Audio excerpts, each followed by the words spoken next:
Hello, thanks for joining us for our video on the basic steps in creating wall panel breaks and generating the framing from them. For end user flexibility, there are a few ways of generating the wall panel breaks. One would be to use the wall section of the modeling tab, where within this menu you can add a single manual panel break with this option. Simply select this option and then select the wall to add the break to and the location for the break within the wall. Then, to break up the wall into panels automatically, you can utilize the Generate Panels function, then selecting the walls you want to panelize. Alternatively, these commands can be utilized from the Contextual Wall tab or the right-click menu with having a wall or walls selected. Whichever method is used will bring up the wall panelizing settings window. It's possible to use the default system settings or save them as project-specific settings. The Basic tab has a number of options. Here you can define the structural layer that will be included within the panel based on the wall type you are using. All of these can be toggled on or off, with the exception of framing, which is grayed out and permanently switched on.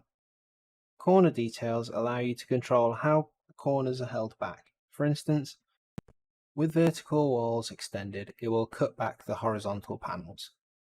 Panel labels can also be set here, either from the wall attributes or wall type. Interior view allows you to flip the viewing direction in the labels of the panel.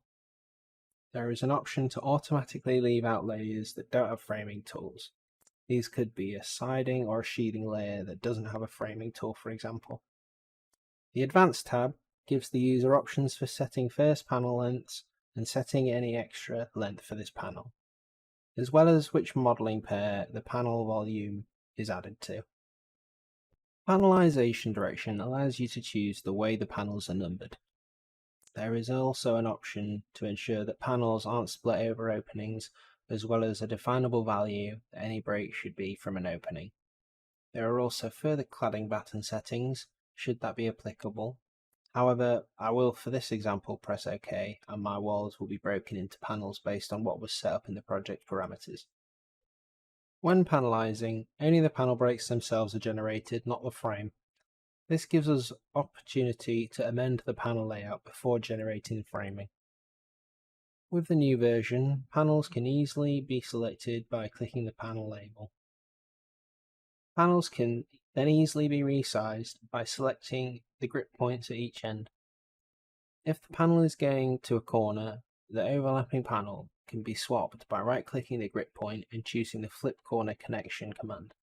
Panels can also be easily split into two by utilizing the Cut by Point command in the right-click contextual menu. Once the panels are arranged as required, we can generate the framing. Either select the panels and use the Generate Parts command from the right-click menu, or from the Framing section of the Panel tab from the ribbon.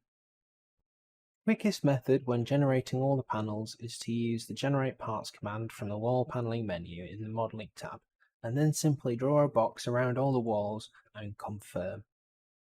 The parts of the 3D framing model will be automatically generated. All the wall frames are then editable in 2D and 3D. However, please see the next video in this series where we will go into more detail on the general framing tools. Thanks for watching.